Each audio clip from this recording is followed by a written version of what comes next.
Hello everyone, আশা করি সকলে ভালো আছেন। আপনাদের দোয়ায় আমিও ভালো আছি। তো কিছুদিন আগে আমি একটি ভিডিও করেছিলাম ভর্তা খাওয়ার গ্রামের ছোট ভাইদেরকে নিয়ে। তো এটা আমি ফেসবুকে আপলোড দেওয়ার পরে অনেকেই বলছে যে ভাই আপনি ওদেরকে নিলেন আমাদেরকে নিলেন না, আমরা তো এলাকায় ছিলাম। তো আমি বললাম চলো আজকেও আমরা শুরু করি ভর্তা বানানো।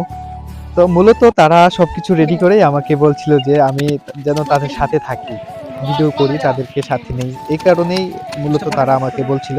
তো যেই ভাবা সেই কাজ। তো তাদের সঙ্গ দিলাম। দেখলাম সবকিছুই রেডি করা আছে। তো কি করলাম আমি চেষ্টা শুরু করলাম সবকিছু কিভাবে কি করে। তারা তো আর ছিল না প্রথম দিন যে ভর্তা কিভাবে বানালাম। তো আমরা প্রথমে বড়িগুলো ছেঁচে নিলাম। তারপর যে কাঁচামরিচ নিলাম, কাঁচামরিচটা ভালোভাবে ছেঁচে নিলাম। তো আজকে আমার ছোট ভাইয়ের মন খারাপ। ভর্তা খাইতি না তুই?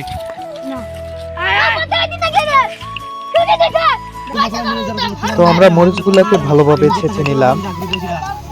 তারপর ধনিয়া পাতা, এখন ধনিয়া পাতাগুলো ছেঁচে নিব ভালোভাবে। তো ধনিয়া পাতাও ছেঁচা শেষ আমাদের। তো দেখেন একজন ভিডিও করতেছে। তো ভর্তা বানানোর ফাঁকে সজীব বলল একটা গান বলবে, চলুন সজীবের গানটা শুনে আসি। তো আমি আবার একজনকে বলছি ঘুরিয়ে ভিডিও করতে। তো মোহাম্মদের কাহিনীটা একটু দেখেন আপনারা। ভাগিনা রবিউলের কাছ থেকে আচারের বাটিটা নিয়ে দেখালো কিভাবে খেতে হয়।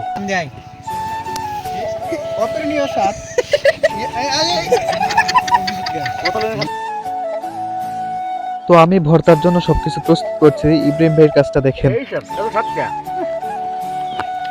ভর্তা বানানোর আগেই ওরা বড়ই টেস্ট করা শুরু করেছে। দেখেন কি বলে, সেই স্বাদ নাকি। আজকে ছোট ভাই সজীবকে একটু বেশি আনন্দিত লাগছে, বারবার গান গাইতেছে।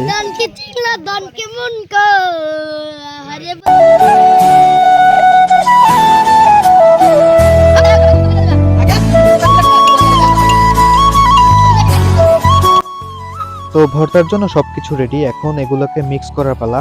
তো মরিচ বাটার সাথে লবণ দিয়ে এগুলোকে মিক্স করে নিব।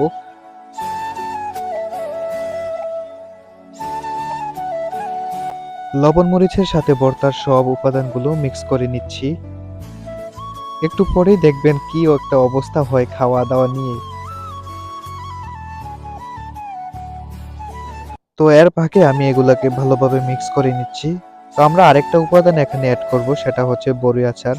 আমরা কয়েকটা বড়ি আচার নিয়েছিলাম, এই তো বড়ি আচার দিয়ে দিলাম। এখন এটাকে মিক্স করে নিচ্ছি সবগুলো আর কি একসাথে নিয়ে। এত কষ্ট করে ভর্তা বানালাম অথচ আমিই পেলাম না। ওদের কারাকারি দেখে দেখুন এক একটার কাহিনী কি করে। এই দেখেন বড় চোখ, ওর কারণে সবগুলা এমন হয়েছে। ওর হাতে দেখেন কি।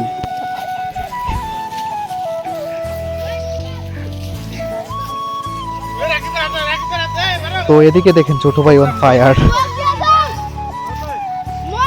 তো লাস্ট পর্যন্ত কি হলো, আমি ভর্তা বানালাম অথচ আমি ভর্তা পেলাম না। এই হলো কাহিনী। পুরো ভিডিও জুড়ে যে আনন্দটুকু পেয়েছি সেটা শহরে কখনো সম্ভব না। আসলে গ্রামে থাকার মজাই আলাদা, যেটা শহরের মানুষ বুঝবে না।